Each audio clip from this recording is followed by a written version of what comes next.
Hi friends, welcome back to my channel. This is Ganesh Vihari. Friends, మొన్న ఏదైతే మనం 300 kilometres ride చేసామో దాన్ని ఫుల్ ఎక్స్పీరియన్స్ మీతో షేర్ చేయాలనుకుంటున్నాను. హైదరాబాద్ నుంచి అప్ అండ్ డౌన్ నాకు 330 కిలోమీటర్స్ 340 కిలోమీటర్స్ వచ్చిందనమాట. అరౌండ్ 350 అనుకోండి. సో నాకు ఫ్యూయల్ కాస్ట్ వచ్చేసి 1300 రూపీస్ పడింది.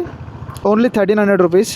Food cost around breakfast lunch రెండు కలిపి నాకు ఒక బ్రేక్ఫాస్ట్ ఒక 40 రూపీస్, వాటర్ బాటిల్ ఒక 20 రూపీస్, మధ్యాహ్నం లంచ్ టైంలో 200 రూపీస్, అరౌండ్ 260 రూపీస్ అనుకోండి. So round figure 300 rupees. Fuel cost వచ్చేసి 1300. సో టోటల్ కంప్లీట్గా 1600 రూపీస్లో రైడ్ కంప్లీట్ అయిపోయింది. ఇక ఫుల్ వీడియో డిస్కస్ చేయాలి అనుకుంటే అక్కడ నా రైడ్ ఎక్స్పీరియన్స్ ఎలా ఉంది. సో ఇది నా ఫస్ట్ రైడ్ అనమాట, గ్రూప్ ట్రిప్లో రైడ్ చేయడము. So that was amazing ride experience. నేనైతే చాలా ఎగ్జైట్ అయిపోయాను. సూపర్బ్ అనిపించింది. మంచి ఫ్రెండ్స్ దొరికారు. సో మంచి సీనియర్స్తో మాట్లాడగలిగాను. ఇలాంటి రైడ్ చేయడం వల్ల ఎక్స్పీరియన్స్ ఏంటంటే నెక్స్ట్ మనం ఏదైనా లాంగ్ ట్రిప్స్లో వెళ్ళినప్పుడు ఏదైనా సోలో రైడ్ చేసినప్పుడు మీకు ఒక మంచి ఎక్స్పీరియన్స్ దొరుకుతుంది. మనకు ఏదైనా ప్రాబ్లం వచ్చినప్పుడు ఎవరినైనా ఎలా అడగాలి. ఒకవేళ ఇంట్రోవర్ట్ అయితే ఇలాంటి ట్రిప్స్ మీకు చాలా ఉపయోగపడతాయి. సో మిమ్మల్ని మీరు పరిచయం చేసుకోవడానికి, మీతో అంటే మీరు ఒక ఇంట్రోవర్ట్ నుంచి కొంచెం బయటికి రావడానికి ఇలాంటి ఒక ట్రిప్ మీకు హెల్ప్ అవుతుంది అనుకుంటున్నాను. అండ్ ఇంకా నా విషయానికి వస్తే 1300 ఫ్యూయల్ కాస్ట్ అయింది నాకు, 300 రూపీస్ ఫుడ్ కాస్ట్ అయింది నాకు, అండ్ టోటల్ కంప్లీట్గా ట్రిప్ వచ్చేసి నాకు 1600 రూపీస్లో ట్రిప్ కంప్లీట్ అయిపోయింది. Details okay, trip okay, prices okay. Next వీళ్ళని మనం ఎలా మీటప్ మనం ఒకవేళ రైడ్ చేయాలి అనుకుంటే ఇలాంటి రైడ్స్లో అంటే మేము వెళ్తున్న దారిలో ఆల్రెడీ కేటీఎం వాళ్ళ రైడ్ కూడా వెళ్తుండే అనమాట. So not only royal Enfield, ఒకవేళ మీరు ఏదైతే షోరూంలో పర్చేస్ చేస్తారో అక్కడ ఆ షోరూమ్కి ఒక గ్రూప్ ఉంటుంది. ఆ గ్రూప్లో ఒకవేళ ఒక సీనియర్స్ ఉంటారు, ఇలాంటి రైడ్ కండక్ట్ చేసే వాళ్ళు ఉంటారు. ఇఫ్ యు వాంట్ రైడ్ మీరు ఒకవేళ వాళ్ళని అడగచ్చు. వాళ్ళని మీరు అడిగితే మీరు వాళ్ళు మిమ్మల్ని యాడ్ చేస్తారు, లేదంటే ర్యాండమ్గా మీరు యాడ్ అవుతారు. సో అలా మీరు ట్రిప్ చేయొచ్చు అనమాట. ఒకవేళ ఈ వీడియో చూస్తున్న వాళ్ళు ఏదో రాయల్ ఎన్ఫీల్డ్ బైక్ ఉండి వాళ్ళు ఒకవేళ మాతో పాటు రైడ్ చేయాలనుకుంటే మీరు కామెంట్లో రైడ్ అని చేయండి. నేనే మీకు పర్సనల్గా మెసేజ్ చేస్తాను. మీ నెంబర్ తీసుకొని నేను గ్రూప్లో యాడ్ చేస్తాను. నెక్స్ట్ టాపిక్ వచ్చేసి బైక్ పరిస్థితి ఏంటి. 300 కిలోమీటర్స్ తర్వాత నా రైడ్ ఫస్ట్ టైం అనమాట. నేను ఆల్రెడీ అంటే మోటో బ్లాగ్ స్టార్ట్ చేయకముందు నేను అరౌండ్ ఒక 500 కిలోమీటర్స్ టు 700 కిలోమీటర్స్ యావరేజ్గా నేను ఎప్పుడైనా రైడ్ చేశాను. బట్ ఆ ఎక్స్పీరియన్స్ అయితే నాకు ఉంది, బట్ ఇలాంటి ఎక్స్పీరియన్స్ అయితే నాకు లేదు. అండ్ ఈ రైడ్ ఎక్స్పీరియన్స్ నాకు ఎలా ఉంది అని చెప్పాలి అంటే సింప్లీ సూపర్బ్ అని చెప్పచ్చు. సో ఈసారి ఈ రైడ్ చాలా బాగా జరిగింది. కానీ ఈ ట్రిప్లో ఈ 300 కిలోమీటర్స్ ట్రిప్లో నేను ఫేస్ చేసిన ప్రాబ్లమ్స్ ఇంకోటి ఉన్నాయి. అంటే చిన్న ప్రాబ్లమ్స్, ఇవేం పెద్ద ప్రాబ్లం కాదు. ఇది నాకు తెలియదు, బట్ ఇప్పుడు నేను తెలుసుకున్నాను. ఈ ప్రాబ్లమ్స్ ఏంటి అంటే రైడ్కి వెళ్ళొచ్చిన తర్వాత ఆ బండికి అని కాదు, రాయల్ ఎన్ఫీల్డ్ హంటర్లో 350లో వచ్చిన ప్రాబ్లమ్స్ ఏంటి. అరౌండ్ నేను ఇది ఒక 20,000 నుంచి 20,000 కిలోమీటర్స్ నడిపాను ఇప్పటివరకు. 20,000 కిలోమీటర్స్ ఒక లాగా అయితే ఈ 300 కిలోమీటర్స్ ఒకలాగా అనమాట నాకు. సో ఈ 300 కిలోమీటర్స్ గురించి డిస్కస్ చేయాలి అని అంటే బండికి వచ్చిన ప్రాబ్లమ్స్ ఏంటి, నాకు వచ్చిన ప్రాబ్లమ్స్ ఏంటి, దాని తర్వాత ఆ ప్రాబ్లమ్స్ రెక్టిఫై చేసి నేను దానికి సార్ట్అవుట్ చేయడానికి నేనేం చేశానన్న దాని గురించి కూడా డిస్కస్ చేద్దాం.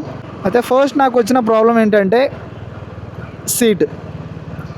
సీట్ కొంచెం దాన్ని ఏమంటారు, రాయల్ ఎన్ఫీల్డ్లో రాయల్ ఎన్ఫీల్డ్ హంటర్ 350లో మేజర్లీ అందరూ ఫేస్ చేసే ప్రాబ్లమే నాకు కూడా వచ్చిందనమాట. సీట్ కంఫర్ట్గా లేదు.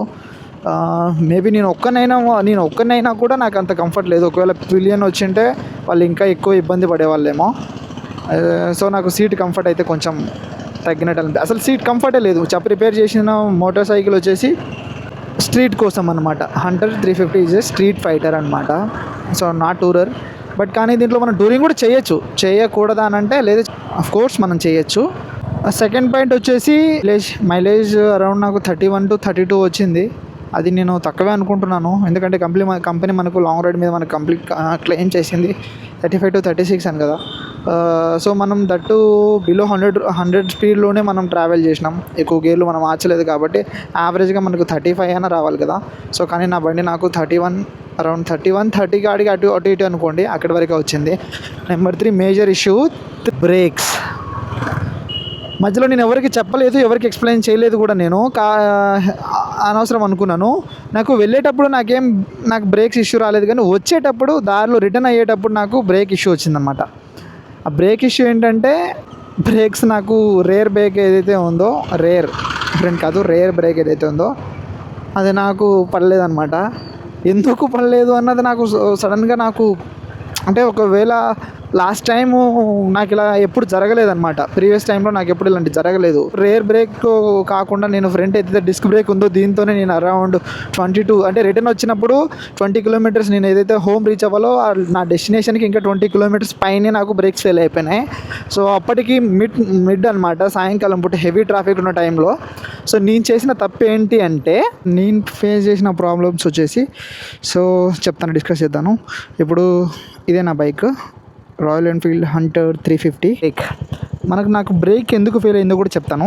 Not only Hunter 350, royal Enfield ప్రతి బైక్లో ఇదే సేమ్ ప్రాబ్లం. ఇప్పుడు మనం డిస్క్ ప్లేట్ ఏదైతే ఉందో అది హీట్ ఎక్కుతుందన్నమాట. మనం ఎప్పుడు రైడ్ చేసినప్పుడు ఇట్లా మనం ఇట్లా ట్యాప్ చేసి పెడతాం కదా. సో ఇలా ట్యాప్ చేయడం వల్ల ఏమవుతుందంటే ఈ డిస్క్ ప్లేట్ ఏదైతే ఉందో ఇది హీట్ ఎక్కిపోతుంది అనమాట. ఇది హీట్ ఎక్కినప్పుడు మనకు బ్రేక్ ఫెయిల్ అవ్వడానికి ఛాన్సెస్ ఉంటాయి.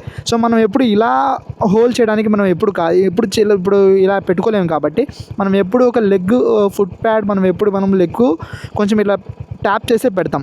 దీనివల్ల మనం అప్ అండ్ డౌన్స్ వచ్చినప్పుడు దాన్ని ఖచ్చితంగా మనము ఈ బ్రేక్ని మనం హోల్డ్ చేసే పెడతాం.